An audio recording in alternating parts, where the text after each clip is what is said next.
Hello, everyone. Charles Watts here. Welcome back to Inside Arsenal. It's Thursday. Hope the day's going well wherever you're watching or listening to this around the world. Thank you for joining me. As always, plenty to discuss today. It's been a big, quite a busy 24 hours in the Arsenal news world since we last time I spoke. Obviously, I recorded yesterday morning, and pretty much as soon as I published that video, Sammy Motbell broke the news that Martin Zubimendi's move to Arsenal is now even closer than it was before, with a medical being penciled in and all documents kind of being signed between all parties. So that one is progressing. We'll have a little bit of a talk about that. We're going to talk about Benjamin Sesko, £93 million, according to Mike McGrath at the Telegraph, that Arsenal might have to pay to get Benjamin Sesko out of RB Leipzig if that is the route they go down on their hunt for a striker. So we'll talk about that. We'll talk about Leroy Sane. We've got loads of questions and comments from you guys to get stuck into as well. So it's going to be a busy show. Just to point out, if you didn't catch the Arsenal Press Pass show on the Inside Arsenal Patreon, that went live yesterday with myself, Sam, and Sai talking about a wide range of things. As always, you can watch that if you are signed up to become a member on Inside Arsenal. If you're not yet and you want to, then you can click on the or you can find the link to the Patreon page in the description below. It's also on my social media. Thank you very much for that. Right, let's start, shall we? And we'll start with Benjamin Sesko, who I think we've all been kind of expecting. And now this comes from reports in Germany. Some reporters who are very, very close to RB Leipzig. The expectation has always been that should he move this summer, then the fee would be probably around £75 million. He's got a release clause that changes given certain things that he hits during the season. And I think because he got more than 25 goals last season, certainly from those on the ground in Germany, they believe that meant that his release clause was going to go up from around sort of 60 million to around 75 million. But according to Mike, who is a fantastic transfer reporter, by the way, Mike, you don't get many better than him around here. He wrote a story for the Telegraph yesterday saying that his understanding is that it might take up to £93 million for Arsenal or anyone to get Benjamin Sesko out of Leipzig. I mean, that is an awful lot of money, I have to say. In the whole argument of Sesko versus Gyökeres, I think there's kind of been a give or take about 10 to 15 million pound difference in what the two might cost when it comes to transfer fees. Potentially, Victor Gyökeres being the cheaper of the two because of a kind of gentleman's agreement, which always sounds a bit dodgy when it comes to transfer deals, because you always wonder if the club's going to go back on that if it's not written in stone. But the expectation is Gyökeres will be about 60 million and Sesko will be about 75. So probably a difference in around 15 million pounds. This makes it a massive difference. You know, if Gyökeres truly is available for around 60 million and Sesko isn't a 33 million pounds more expensive than that, then that I think Arsenal would probably have to take that very, very strongly into consideration, even if they did really, really want to go down the Sesko route. Now, I can understand Leipzig valuing him very highly because he's clearly hugely talented. He's in demand. Everyone that you talk to who knows football far better than I do seems to think that Sesko has it in him to become one of the best strikers in the world because of the attributes that he has. So you can understand that Leipzig are looking to make as much money as they possibly can from him, especially if they've just missed out on the Champions League as well and had a pretty poor season in Germany. They want to get the best value possible. 93 million for me, I think that would put a big question mark over Sesko, an even bigger one potentially than there already is over him. I mean, it's a huge amount of money. You're getting towards three figures for a 21-year-old who's not done it outside Germany, who clearly hugely talented, but you're paying an awful lot for potential there. There's an awful lot that could go wrong with that deal. So if that was the case, £93 million is the mark. I have to say, I would be pretty worried about that. A lot of you have got in touch. Here's just two of them now. Scott there and Giswili, I think it is below. Scott says, "Hey Charles, did you see the news of Sesko for 92 million? I think it was 93. Benny and Vic." I like that's what they're called now, is it? Benny and Vic. That's their names. Gyökeres and Sesko. That's what we'll call them from now on. Benny and Vic look like the summer transfer sagas now, and the window hasn't even opened yet. Do you think we should switch the focus to someone like Liam Delap for 30 million? It's a bargain second striker option, and it's someone in the door early, and then put the focus on Benny or Vic. Don't really want to be scraping the barrel at the end of the window if priced out at the Benny and Vic deals. Jiswali says, hi, Charles. Sesko was originally a very attractive option as he was going for around 50 million like last summer. I'm now seeing quotes as high as 90 million, which is crazy money for potential. Thoughts? By the way, I would like to get Sesko. Just think the price is now crazy. That's how I'm feeling right now. I have to say, if Mike's right and it is 90 plus million for Sesko, I think you've got to be very, very wary of doing that, because you are paying for potential and you're paying an absolute premium for potential there. In terms of you, Scott, I don't really want Liam Delap. I think he's a good player, Liam Delap. I think he's shown that he's a good player. I just feel he'd be under such huge pressure if he came here. If he was a striker signing, and say Arsenal didn't sign anyone else and Delap was the only striker signing, I think he'd be under such huge pressure because there'd be such a bad reaction to it from the fan base that who knows, he might be able to thrive under that pressure. But I don't feel like Liam Delap is what Arsenal need right now. I just think it might be a little bit too much for him. I think he needs another move before potentially coming in as a striker for someone like Arsenal. I mean, it looks like he's going to go to Chelsea anyway, to be honest. And I mean, that's a big move for him as well, and maybe he'll thrive there. But I feel like we're too far down the either Sesko or Gyökeres rabbit hole now that one of them really needs to come. But I would be wary over Sesko at this sort of price. I think 70 million, sort of give or take. I think that's the kind of realistic price tag for someone of his age, of his potential, with what he's done so far with his career at Leipzig. But I think if you go much higher than that, if you go across the £90 million mark, that's what you're paying for an absolute top. That's not far off what you'd expect to pay for an Alexander Isak or something like that. So I just don't, it's just not a realistic price tag for me. And the amount of times I've sat here and said, look, it's not my money, I don't really care. I think that would significantly have an impact on the other transfer business you could do in the summer. So that's why I would care on this. I just think, it's something Arsenal would really, really have to think about. I've got the debate over Sesko and Gyökeres is just, it's really, really funny. Well, no, I don't know if that's the right word to describe it. Really, really funny. It's mad how split the opinion is. I've talked about it so many times on this channel. I got two brilliant comments to make on it here. See, Donald would say, Arsenal fans are so fickle. Sesko is absolutely the guy. If you can't see that, you are blind and need to rethink how you view football. Emphatic power shots in Portugal. Running the channels cannot be extrapolated to Arsenal or what we need. Nunes had 34 in 41 and is proving completely incompetent. The best players need pauser and rhythm. Ibra had it, Louis had it, Suarez had it. I'm not saying Sesko is as good as these guys, but the traits are there. Think of everything Havertz has done, all the runs, movements, chances, miss, but then replace that with someone taller, faster, better ball striking, younger. How can you not see that Sesko is gold? So really high praise from Donald there for Sesko. He wants him as the striker for Arsenal. Messi Raffs, though, says, when we discuss Gyökeres, why do people highlight his negatives more than his positives? He played in England. He scored 97 in 102 and got more assists, scored in the Champions League too. There are lots of Bundesliga players that have been poor. Werner and Kunku, Sancho, Mkhitaryan, Kagawa. Yeah, I mean, you're right, and I think that needs to be taken into account when you do talk about the Portuguese league and the standard of players and standard of teams that Gyökeres has been helping himself to goal after goal against. So I think that does have to be put into context, but I think it is undoubted. There's no arguing that the German league is definitely a much higher standard than the Portuguese league. You take the top three teams out of the Portuguese league and the standard does drop to a pretty alarming sort of level. So that does need to be taken into account. But the thing why I'm not overly concerned about that is because I'm not expecting Gyökeres to come in. I wouldn't be having the expectation of him to come in and score the sort of goals that he scored, the level of goals that he scored for Sporting at Arsenal. I don't think he should be scoring 45 goals a season for Arsenal. I think he should be scoring around 20 goals a season for Arsenal. And if he does that, just half his goal tally that he got in Portugal and England, I'll be quite happy with that, because I think this team will score plenty of goals around him anyway. But if you had a 20, almost a guaranteed 20 goal season striker, Premier League goal season striker into that mix, then you're kind of laughing where Arsenal are concerned. So, good points. Very, very good points from everyone. So thank you very much for that.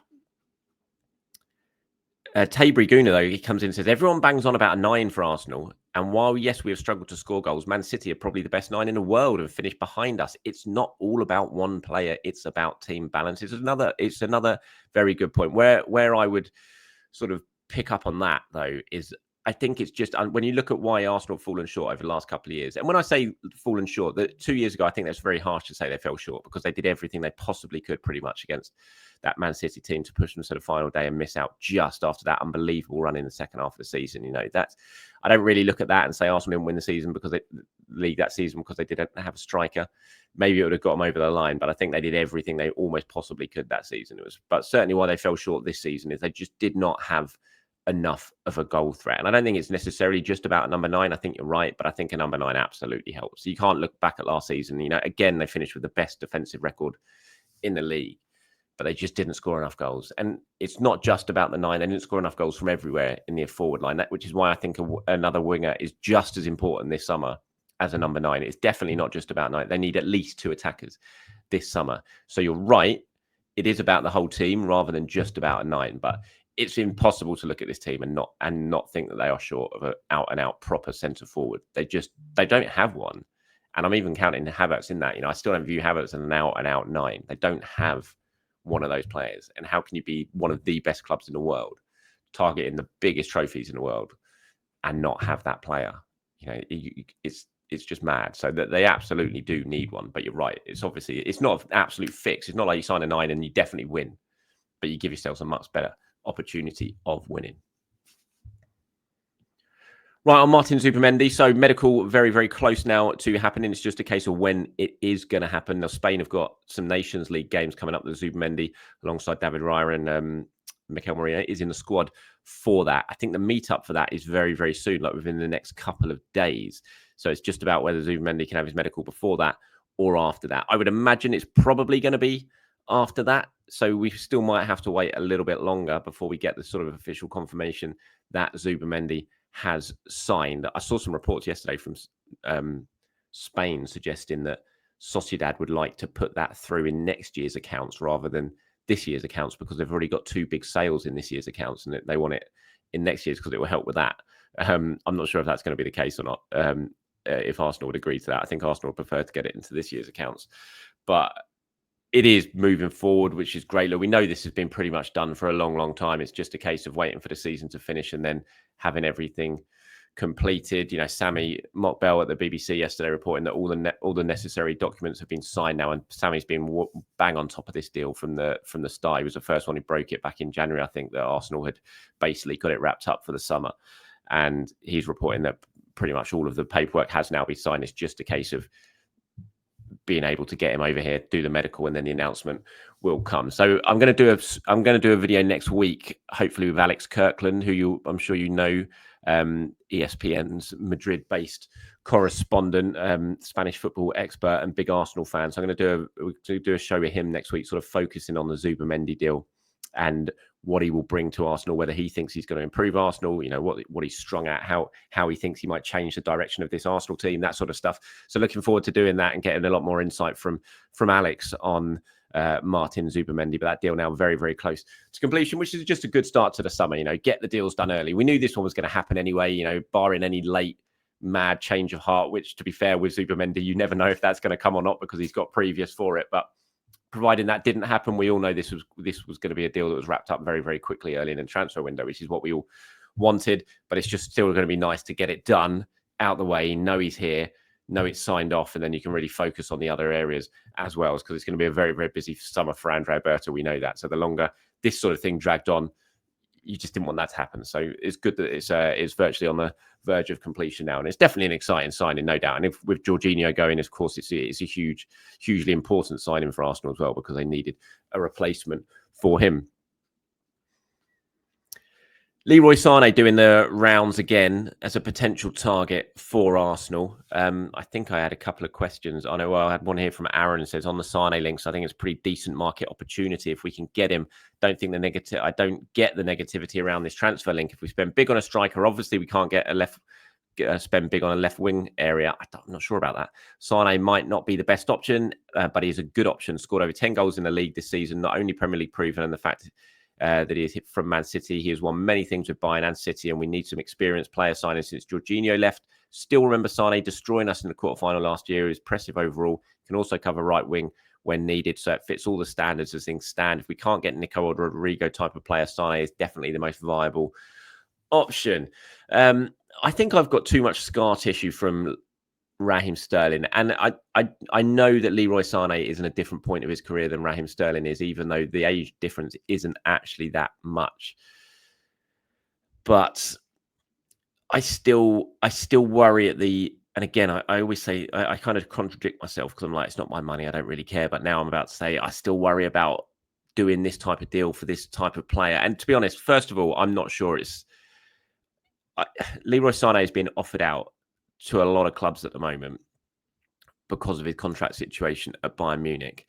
And I'm a bit wary when I see links at this stage because, his agent is doing his job. He's trying to find out who's interested, what clubs could potentially be an option for his client if he leaves Bayern Munich. And it's not set in stone yet that he will leave Bayern Munich. I know that his agent was in Munich yesterday meeting them for talks to try and come to some sort of an agreement over an extension. So whenever I see links to other clubs at this point, when I know that he's being sort of offered out and just in case things don't work out with Bayern Munich, I'm always a bit skeptical about it because it always feels like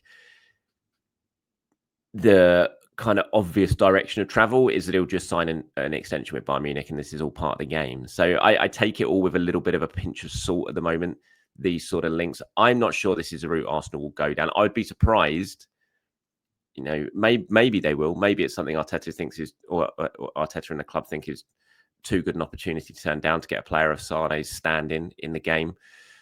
But on a free transfer. But I just think his wages are big. It's a little bit away from what I think Arsenal would be going down for a winger.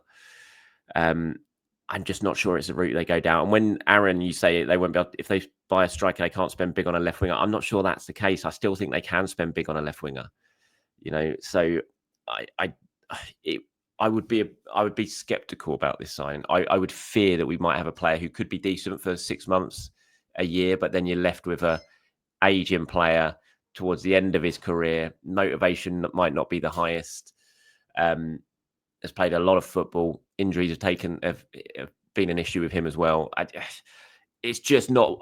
There's quite a few red flags over this one for me. If it was something that Arsenal did seriously consider, but again, I'm not sure at the moment. It feels a little bit like classic player being put out to the market while contract talks with his current club are going on, kind of to put a bit of pressure on his current club to get a new extension wrapped up relatively quickly. And we've seen it happen with a lot of Bayern Munich players recently, and I still think that might well be the route that this one's going down. Right, a few more comments now before we wrap this one up for today. Arthur has got in touch and says, I wasn't on board with the Jorginho signing, but I wholeheartedly apologise. He has been consistent and ultra committed to the cause. Never forget Villa away. That was the making of him. Good luck. Yeah, just wanted to share that because I think it's a very nice comment indeed. I think we're all were. And I suppose this is a lesson for me potentially when I'm saying there that Sane could come in at that sort of age, and I'd be a bit sceptical about it because Jorginho was older, I think, when Arsenal signed him. Different sort of player, obviously playing in a different position where pace and mobility doesn't matter quite so much, and that you can rely on the quality that you've got in that areas to get yourselves out of problems, which you've seen with Jorginho a lot. I think when you're out on the wide and when you're a winger and you're relying on explosive pace and that sort of thing, age catches up with you a bit quicker than it does maybe in a holding midfield role. But, Jorginho, there was similar sort of things said, too old, coming from Chelsea, scar tissue, all that sort of stuff. But, he was a brilliant signing. He absolutely did his job so well for Arsenal. And yeah, there was some really good moments. Villa away, I'll always remember that goal, even though it went down as an Emi Martinez goal, which actually made it funnier. But it was still an unbelievable moment. So, yeah, good luck to Jorginho. Looking forward to seeing how he gets on over in Brazil. This is kind of following on for Jorginho as well from Will, who says, 10 million so well spent. I think we haven't seen enough of this from Arsenal in recent years. A low-risk gamble on an experienced player. Yes, there will be howlers, as we've seen with Sterling and Willian, but those players rely on pace and form. Leaders of tactically minded footballers can really help build a strong squad, and I hope Arsenal continue to look for these guys in the market. Keen to hear your thoughts. Yeah, Arteta, when he's spoken about that at times, I think he is open to signing those sort of players. Well, we've seen him sign, even Leandro Trossard was kind of similar, although he was more of a winger, but he was a proven, experienced Premier League player who's brought in, and I think there is definitely scope for that. I think the Jorginho signing has shown us it. I think you're right. It kind of depends on the position. I think you've seen him not work, especially with wingers like Willian and Sterling in particular, who jump out at us for examples of it not working out. But yeah, the Jorginho one shows that it can work if you get it right and you get the right sort of player who can really still make an impact despite aging. So yeah, I don't think Arsenal would be absolutely against it.